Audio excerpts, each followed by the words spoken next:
was born a burden. My parents said it jokingly, but I could tell it had always been on their mind. Even as an infant, I had bronchiolitis, hypersensitive skin, and several infections. My mother used to say that I was made as if God was tired of looking out for me and handed it all over to my parents. He couldn't be bothered anymore, she would half joke. I was a sickly child in a healthy family. I had 3 older brothers and 2 younger sisters, and while one affliction would disappear, it would just make way for another. Bronchiolitis gave way to asthma, infections gave way to allergies, sensitivity gave way to eczema. Add a mix of violent migraines, bad eyesight, and car sickness, and you have 8-year-old me. I grew up near a vineyard. If you continue east from Toulouse, past Gaillac and Albi, you find this long stretch of road piercing through a sparse forest, opening to the colorful rolling hills of southern France.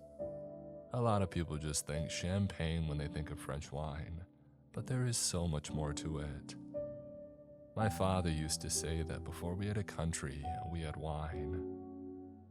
Now, while we didn't live on the vineyard itself, my family owned it. My father had worked those lands since he was a boy, and me and my brothers were expected to do the same. My sisters too, but in another way. But this isn't like in the movies where we bite down some road with a half-cocked beret and baguettes in our basket. This was hard work. We're talking chemicals, heavy machinery, inspections, quality testing. Traditions have to evolve to satisfy a modern market. So when I say hard work, I don't mean leisurely strolls down lanes of grapes. I mean dragging boxes of equipment, filling up paperwork, loading up trucks, sitting in meetings with suppliers, paying taxes, and reaching seasonal work quotas. Now I couldn't do all of that. I wanted to, but I couldn't. I couldn't run very far, and I couldn't lift heavy things without running out of breath. I would get headaches from staring at screens. My mom had to do my laundry separate from the others, or my skin would break out in hives from the softener. I had to use special shampoo, and I had to get special buttons and zippers. I had a nickel allergy, and wouldn't you know it, most zippers and buttons use nickel. But I think that I could have lived with all of that if it wasn't for my allergy to fur. All my siblings wanted was a pet, but my allergies were too strong. If they were at a friend's house and that friend had a cat, I could get a reaction. It got so bad at times that I had to stay in the car while they went grocery shopping, in case somebody at the store had a dog. I did have some medication for it, but it made me sleepy and nauseous. Not a good combination for longer car rides. I remember one time when my brother Maurice snapped at my parents. He was 5 years older and had just crossed the line into being a teenager. We were all sitting down for dinner and I was having a reaction to something in the soup. My parents argued whether it was the tomatoes or the spring onions. My mom had aired out the house earlier that day, so it might just be pollen from the garden, but Maurice couldn't take it. Every day there's something new. Why do we even bother keeping him alive? Of course, my mother scolded him, but it didn't matter. He was furious. We would be so much better off without you.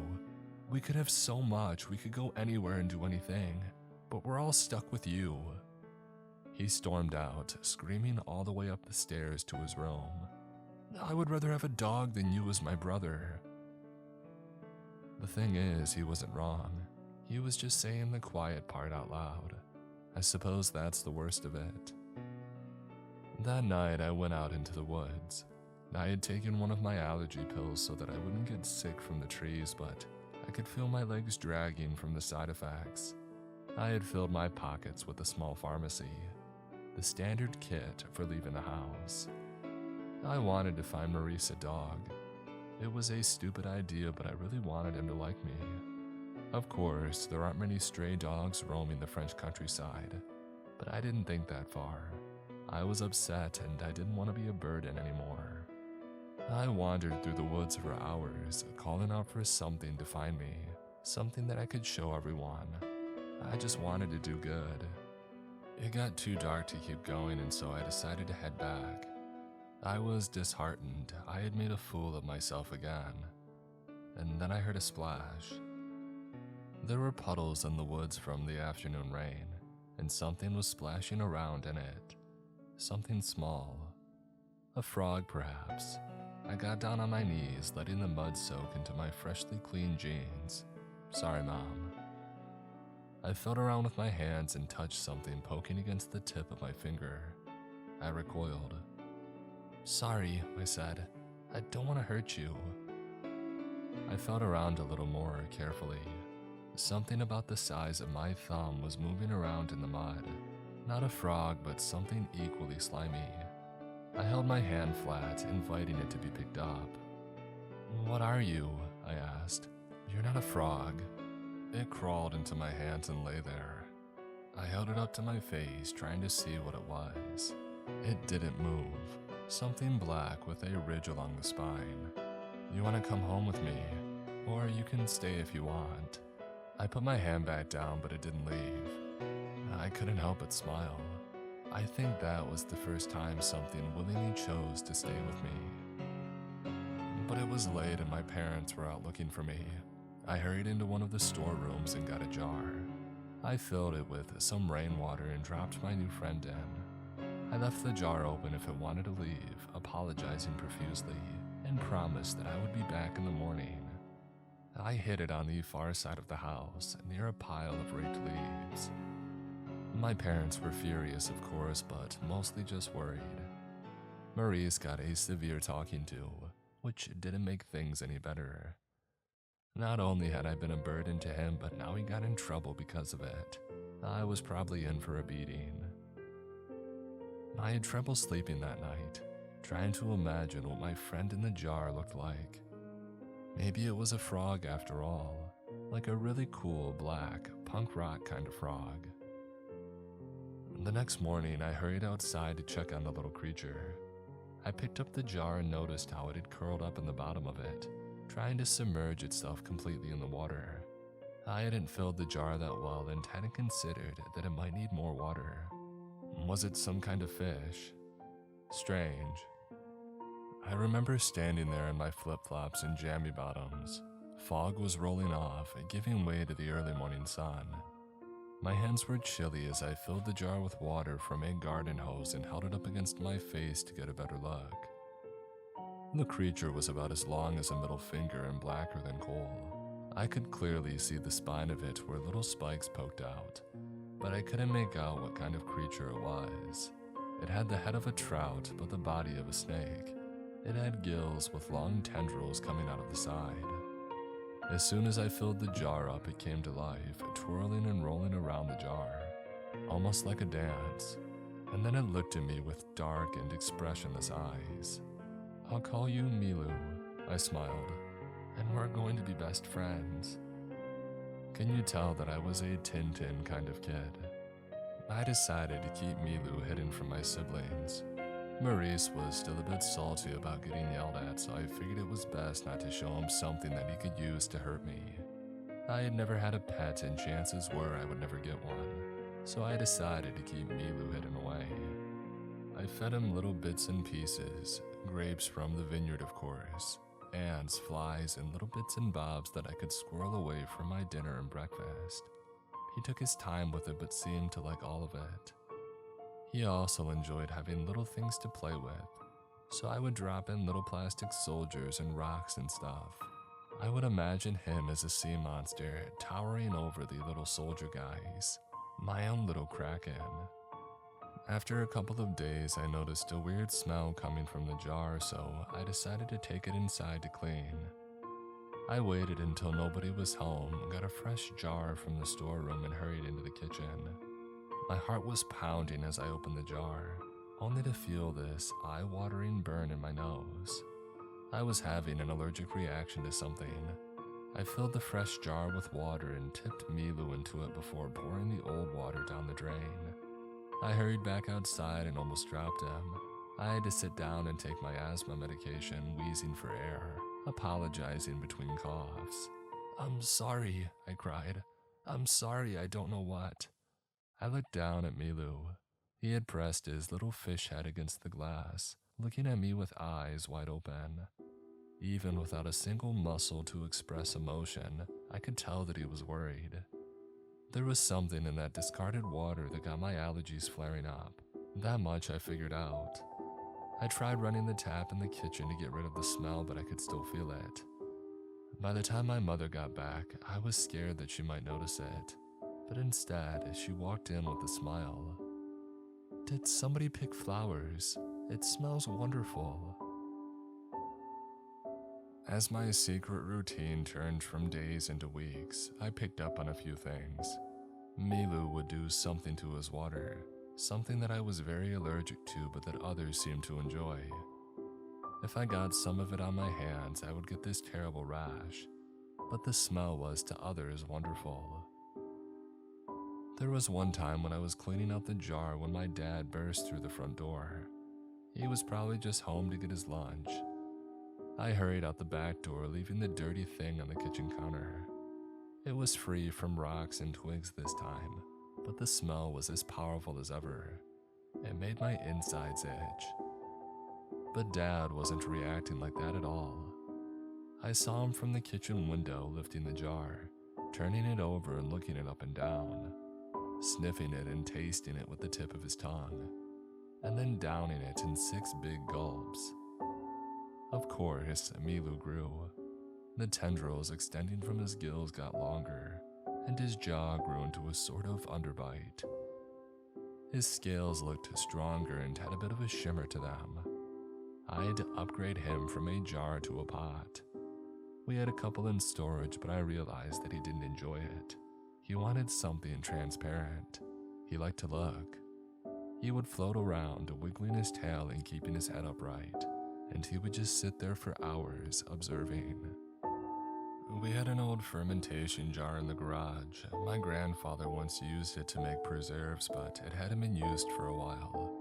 It was larger than my head, so there was plenty of space for Milu to grow.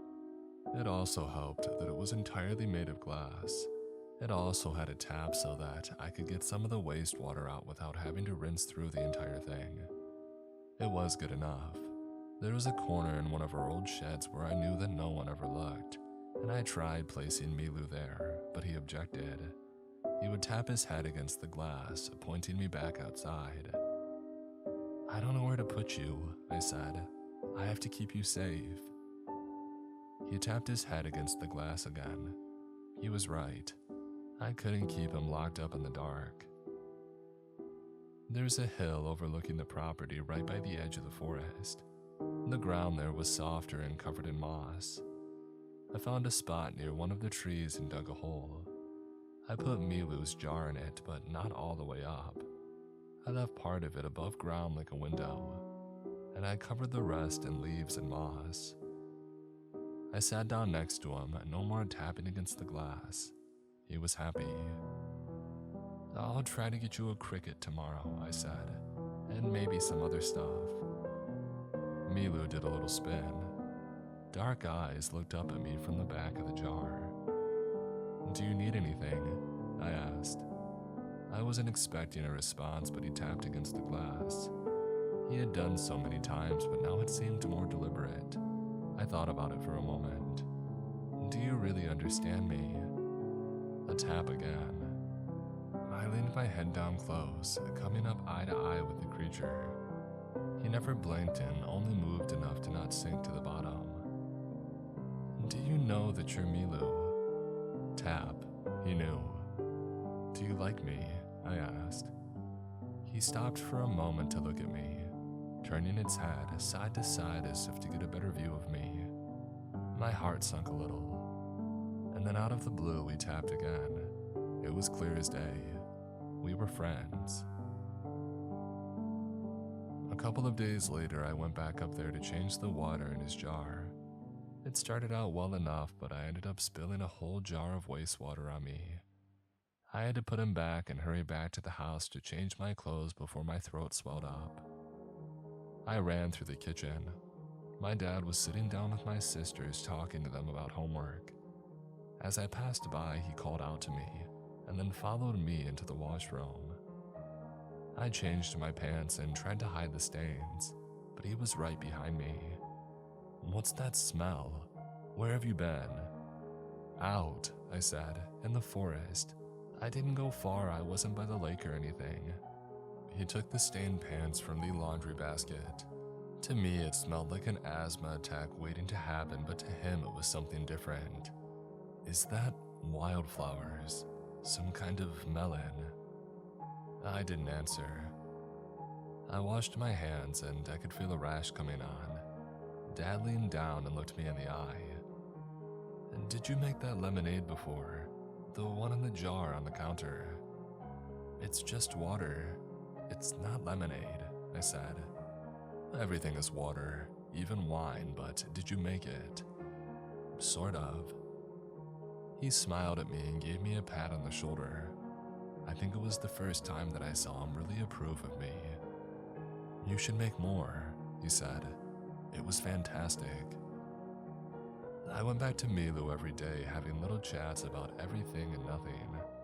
I told him about what my dad said and he seemed excited. Milu didn't seem to mind at all. I was a bit skeptical. I didn't want anyone to find Milu or ask questions. So the next time that I cleaned out the jar, I saved his water in bottles and filled them with wildflowers. That way it looked more authentic, like I had made something. Dad had never really encouraged me to make things on my own before. I wanted to make him proud. I had seen my parents make everything in that kitchen for years, so I knew where everything was at. I cleaned the bottles up, added some honey and fennel, and I made my own label. It was all kind of clever. I was afraid that I might slip up the name Milu someday, so I made it the label. That way nobody would bat an eye if I mentioned it. That night, as my family gathered around the dinner table, I took out every bottle of Milu that I had chilled during the day. Everyone got their own bottle. I told them that Dad liked it and that I hoped they would too. They didn't know what to make of it at first, but they opened their bottles and it fizzed a little like a light sparkling wine. And after that first sip, their frowns melted away. For the first time, there were smiles all across the table. And not just any smile. They were smiling at me. They loved it. They loved me. All summer and well into autumn, I kept my secret routine. Milu was large enough to have an entire meatball for dinner by then. He was longer than my foot but still had plenty of space to grow. I would feed him, talk to him, clean his jar, and give him things to play with. But he was getting tired of toys and rocks. He wanted something new. He would tell me with little taps on the glass. I did this thing where I took old newspapers and cut out pictures. I would lick them and stick them to the glass for Milu to look at, and he loved them, especially pictures of people. Those were the most interesting to him. He always lingered a little longer on pictures where they smiled. I continued to make my bottles of Milu about once a week. I told them that it was my secret recipe. My father would bring home honey and fennel for me to use. Sometimes he would bring cherries or some other fruit. We'd spend some time together making up recipes and he encouraged me to experiment. To me, it all just smelled like burning acid, but feeling useful made my heart swell with pride. I wasn't just taking, I was finally giving back. I told them that I couldn't drink it myself and that it burned me, and they didn't even question it, but they all enjoyed it nonetheless, even Maurice. This kept going on for an entire year. I had the best birthday of my life where my family wholeheartedly celebrated me. It wasn't just an obligation, they were happy to. I was getting invited into conversations. They asked my opinion on things. On New Year's Eve, I even heard my dad drunkenly brag about my drink to a neighbor. I wasn't just a sick boy. I was in the family business. There was some tension though. I would often find Maurice out in the fields or in the kitchen, trying to replicate my recipe. He couldn't make it and it frustrated him to no end. He explained to me in no uncertain terms that he would make something better. He wouldn't be beaten by somebody who could die from fabric softener. But Dad was thinking of other things, bigger things. So come spring, we made our first bottle of wine using water from Milu as dilution. It's usually done to balance out the sugar levels, but Dad thought that it could give it a colorful, musky tone. Not that I knew what that meant back then. Mineral water might not change the taste, he said, but it can change the way that it feels. And with this, he held up my bottle, giving it a cheeky little shake. With this, it'll feel like a mother's kiss. I remember the day we finished the wine. Dad poured it into a small glass. He let it rest for a little. We sat quietly around the kitchen table waiting patiently. He smelled it, twirled it, observed the color and the consistency, and when he finally tasted it, his eyes went wide. He put the glass down and smiled at me like he had just won the lottery. He swept me up on his shoulder and hurried outside, holding the bottle as he went. He called out to my mom to try the glass in the kitchen. He put me down and we ran all the way out to the field workers. 2 of them were off to the side having a cigarette. Dad handed over the bottle. Tell me this isn't the best thing you've ever had." The worker, Claude, had a sip straight from the bottle. He thought about it, and then something just clicked. A smile melted onto his face and he laughed. He handed the bottle to the other worker with a loud, "Whew." Others came to look. Everybody got to try it. All the while, my dad went around to them one by one. "My son made this. My son did." There were pats on my shoulder and they ruffled my hair. They lifted me up and cheered. They passed the bottle around, emptying it sip by sip. "Best thing I've ever tasted," someone said. "It's soft. How can it be so soft? It melts me. I love it." After that, things were wonderful but complicated. Dad really wanted me to give him the recipe. He wanted to put it into production. But of course, I couldn't do it. He couldn't understand why, and I couldn't blame him. I was just a kid and I hated lying to him, but he would be horrified if he knew the source. He wasn't mad about it, just disappointed. Maurice, on the other hand, had plans of his own. One day, as I had finished cleaning Milu's jar, I noticed Maurice. He had been following me. I thought that I had been clever hiding the empty bottles in my school bag, but he must have heard the clinking. He hadn't spotted a Milu in the jar yet, but it was only a matter of time. He walked up to me with a smug smirk. "You hide them up here. What are you using?" He looked around, kicking some leaves. I didn't say a thing or move a muscle. It felt like facing a predator, like movement might trigger him. "I don't get it," he continued. "Is it mushrooms, roots?" He picked up a rock and looked at me. I didn't meet his gaze.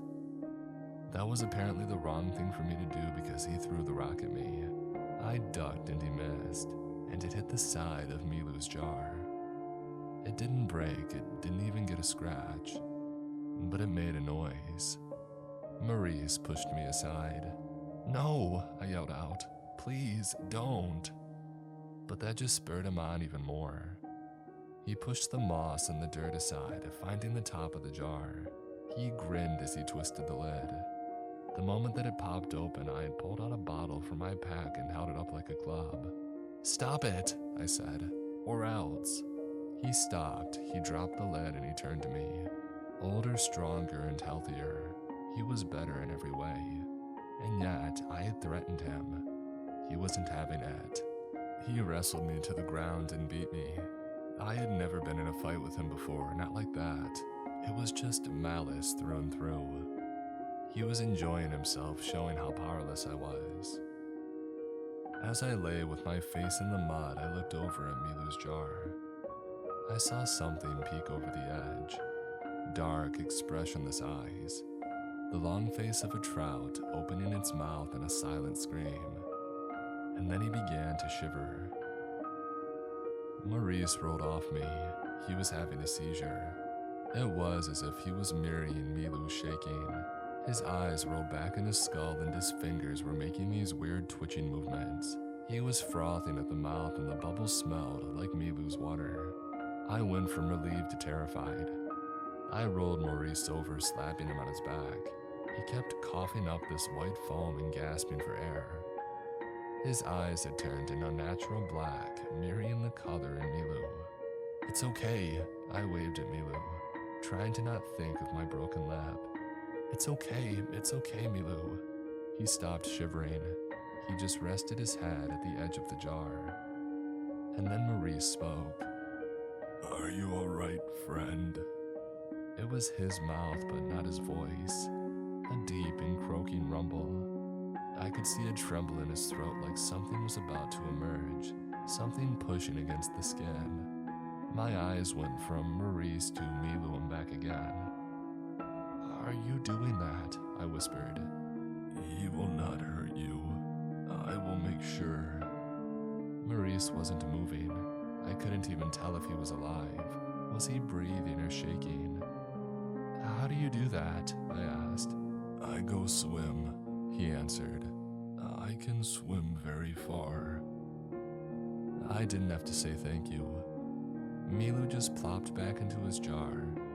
As he did, Maurice's eyes returned to a cold and natural gray. He bent over, screaming from a stomachache, and couldn't stop throwing up. He had no idea what had happened, but he knew that he had lost. I felt like the king of the hill. Maurice had to stop bothering me, and I felt confident. I had a friend looking out for me, and he was stronger than everyone. So the next time that my dad asked me to help with the wine, I said yes, but on my terms. He couldn't touch the dilution tank. No one could. Only me. And he agreed. It was mid-July when we got the tank set up. It was like a small swimming pool. No one was around when I dropped in Milu. "You can't look out," I said, "but you'll hear people all day. Is that okay?" He tapped his head against the metal siding. He was okay with it. He had so much more room to grow. He was already the size of my leg. I had a stupid idea. I borrowed a beach ball from the shed and climbed into the tank with Milu. It was cold and dark, but I trusted him with every fiber of my being. He was my best friend, and he would never hurt me. The water was fresh, so I wouldn't get a reaction. But instead, I blew the ball up and passed it to him, and he passed it back. And before I knew it, we were playing catch, bouncing it back and forth, my laugh echoing against the hollow steel. Things would progress from there. Dad would make a trial batch using Milu. He'd hand the bottles off to his workers and took a couple to Marseille. It was a hit. That first test run, tentatively named Ami de Milu, ran out almost immediately. This was turning from a passion project into commercial sales. The whole thing was getting out of hand. I had to yell at workers to not investigate the dilution tank. My dad would wave me off, and he kept his promise to leave me in charge of the tank, but I could tell that he was about to budge. I could see it all slipping between my fingers. I was getting pushed out of the equation, but then again, why wouldn't I be? You can't rest an industry on the shoulders of a child. One night, I saw my dad climb up to check the tank. He wanted to grab a sample to have it analyzed. He had promised me 100 times over that he wouldn't do it, but he did it anyway. I didn't understand that he needed to make sure there were no pollutants, and that it was safe to drink. You can't put mystery recipes on store shelves. But I didn't care. I felt betrayed. And so I let him open and look. The moment that he opened the water tank, his eyes glazed over. He stumbled down the ladder as if learning how to walk. He wasn't shaking like Maurice had done. It's as if he had climbed down as a new person, like a new person, someone who didn't know how to use his body. My dad's new dark, expressionless eyes settled on me, and he smiled. "Friend, best friend." Over the next few weeks, I noticed things. I saw Claude putting down a crate of filters just to stare at the sky. I saw my sister's eyes turn dark as she watched the TV, forgetting to blink. My brothers would sit on the floor next to the fridge, tasting jams and sauces straight from the jars. Milu was using his newfound strength to look beyond the tank, using the eyes of anyone who had drunk from his waters. I remember my father coming home with dark eyes. My mother had them too. They started kissing in the hallway, but not like nice kissing. I had never seen them like that before. They were pushing, biting, and grabbing. I had never seen adults act like that before. They hurried up the stairs and I didn't see them for the rest of the night. We missed dinner. But it wasn't all the time. Most of the time it was normal. Until it wasn't. I remember my 10th birthday. It was quiet. I stepped downstairs and into the dining room. They were all sitting in a circle. My mom and dad, my sisters, my brothers. All their eyes dark with smiles plastered across their faces. Like they didn't know how to smile but tried their best. It looked more like snarling wolves, biting down so hard that their jaws trembled. "Happy birthday," they all said at once. I got the seat of honor. All eyes on me. There was a carrot cake. My dad got up with a kitchen knife.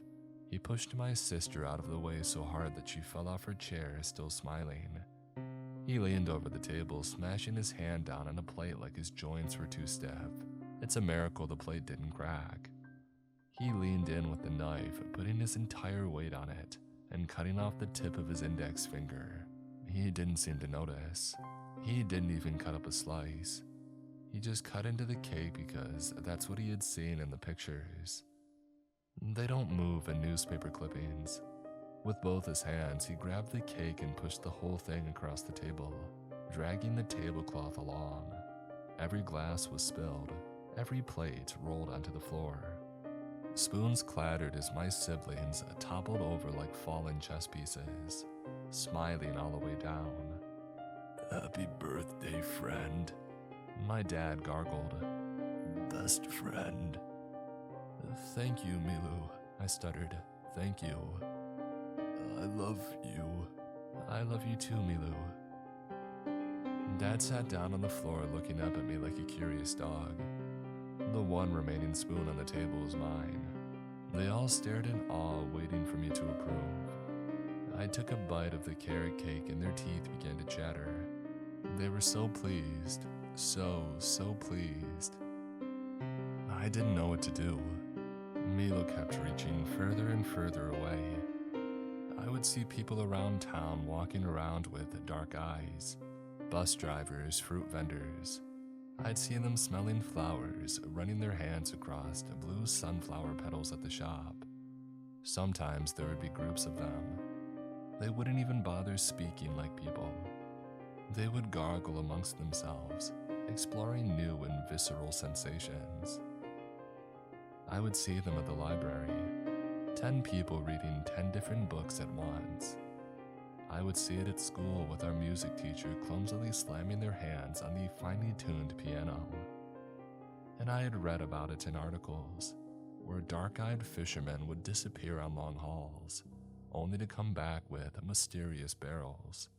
Barrels that would make their way to our dilution tank. Milu knew what he was doing. He didn't trust anyone but me, and it served him well. One night, I climbed back up the side of the tank.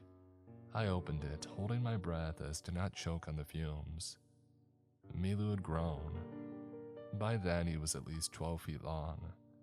He had spun himself into a spiral, resting at the bottom of the tank. All around him were these little black things, no longer than a nail. His kin from the barrels. I didn't know what to say. Just opening my mouth made the fumes burn. Milu uncoiled and raised himself out of the water like a cobra. His eyes were bigger than my fists. The spikes along his spine were thicker than my fingers. Just like with everything else, he had gotten away from me. He was no longer my pet. I was his. He leaned his head in close and I could see his fangs, translucent like glass. He put his mouth against my forehead as if giving me a tender kiss. It was cold and it burned. Whatever he was doing, I was still allergic to it. "You're hurting me," I said. He leaned back. Now like then, he understood. He coiled back into the bottom of the tank apologetically, and I climbed back down. It all came to a breaking point in late September. I woke up one night to cheers and the pitter-patter of running feet. Looking out into the field, I could see torches. They had started the tractor. They were dragging the tank out into the open, using chains wrapped around the side. It made this long track in the ground, thoughtlessly toppling over grapevines. I put on my shoes and I hurried down the stairs. My siblings were already outside, flailing with their arms and gargling at the night sky. They had completely abandoned trying to look and sound like people. They even smelled like Milu. They were all busy pushing, chasing, dancing, jumping, and yelling. One of my sisters were on her knees just staring at the full moon. Claude was playing with a torch, running a blackened hand through the flame. But I couldn't see Mom and Dad. And then I did. They were coming out of the storeroom holding something between them. After a couple of seconds, I could see ahead. They were holding someone up, carrying them on their shoulders. A stranger, it seemed. He was waking up. "Let me go," he yelled. "Who are you people?" Everyone threw things at him. Grapes, tools, gloves. He was bleeding from his forehead. And when he got closer, I could see a gash across his forehead. They had hurt him. "What are you doing?" he asked. "What is this?" There was no response as they led him up the side of the tank. The moment that he looked down, he started screaming and he couldn't stop. He was trying to beg and fight and run all at once, but his body was betraying him, and the gathering crowd held him back. I protested, but my voice felt too weak. They didn't hear me, or maybe they didn't care. They threw him into the water tank. His screams turned from panic to pain. I could hear his voice whip around, as if he was suddenly tugged and pulled in different directions. They celebrated, cheering, gargling, and as the screaming grew louder, a hand pulled on my finger. My youngest sister looking up at me with dark, expressionless eyes. "We want to try, to taste, to see. You're hurting him. Please, you have to stop." "I'm just hurting him. Not you, never you." "No, this hurts. This hurts me too." That made her pause. For a moment, the movement inside the tank stopped. She held my hand thinking, and then a plastered smile returned to her face. "I have a solution, friend. Best friend." She hugged me. Others followed suit. Mom, Dad, Maurice. The screaming in the tank resumed. They pulled me to the ground, wrapping me in a hug, stroking my hair and cheeks, caring for me. All the while, the screaming in the tank was cut short, replaced with the snapping of bones and the tearing of flesh. "I love you. I love you." I lay there all night, listening to a man being eaten alive. The following morning, there was a bag outside the front door and a stranger with a white car.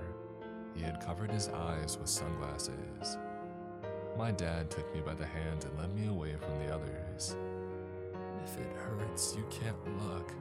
I will take care of you." "Wait, what are you doing?" "Taking care." They put me in the car. They tossed Maurice in there too. He looked at me with dark, expressionless eyes. "I don't like this one. He goes too." They took my things and they sent me away. I stayed with the stranger in Marseille for a while. Weeks maybe. Maurice eventually returned to his normal self, but we couldn't make heads or tails of it, of any of it. We were just kids and we couldn't do anything. But we had a place to live and people that came and went, giving us food and washing our clothes and giving us as large an allowance as we ever could have wished for. We could play any game, go anywhere and see anything. And I wish I could say that we fought, that we figured out a clever trick, and that we were smarter than these strange frog from the woods. But we didn't, and we weren't. This was a long time ago. Ami de Milo has a different name today. I've tried posting it here, but the post gets removed. I think it's filtered. I'm almost 22 years old and I've never worked a day in my life. I have a nice car and a big apartment. Most people think that I come from trust fund money. When I say the company name though, they always gasp. I'm sure you've heard of it too. I can say what I want and nobody will believe me anyway. I've sent letters, but they've disappeared in the mail. Calls get disconnected. They sometimes hide their dark eyes behind sunglasses, but I can still tell who has them. They move a certain way. I can't pinpoint the moment that Maurice and I gave up. Maybe it was the moment we realized that we could have ice cream for dinner. Maybe it was when Maurice moved out and got a dog. Or maybe it was on my first birthday away from my family, when a dark-eyed man handed me a birthday card. There were two boys playing with a beach ball on it. "I love you," it read. They run other companies now. I know the logos. I see them on fishing boats, on trash collectors. And lately I've sensed a familiar smell coming from the water in the shower.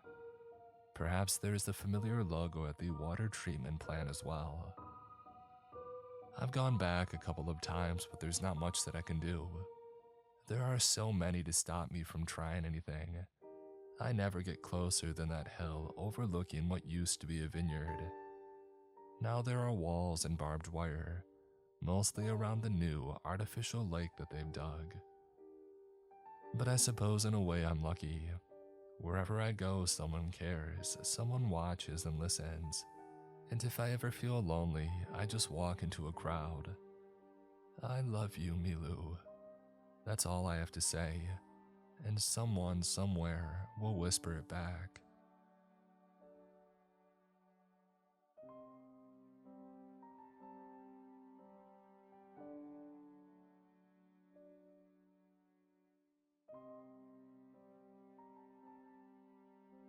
Andrew Harrington, Malcolm Black, Mark Norman, Damon McCory, Kathy McGuire, SWAT, Justin Fotenauer, Mina Lynn, Takio Zarilla, Sanjay Anthem, Sleepy Shroomy, Dragon Slayer 048, Richard French, Miss Eldridge, Jimmy Griffin, Shelley Bruno, Leon Knott, Ty Can't Play, That One Woodsman, Talamagara, Meat Gasher, Die Screaming, Nelson Asada, MP Massacre 91,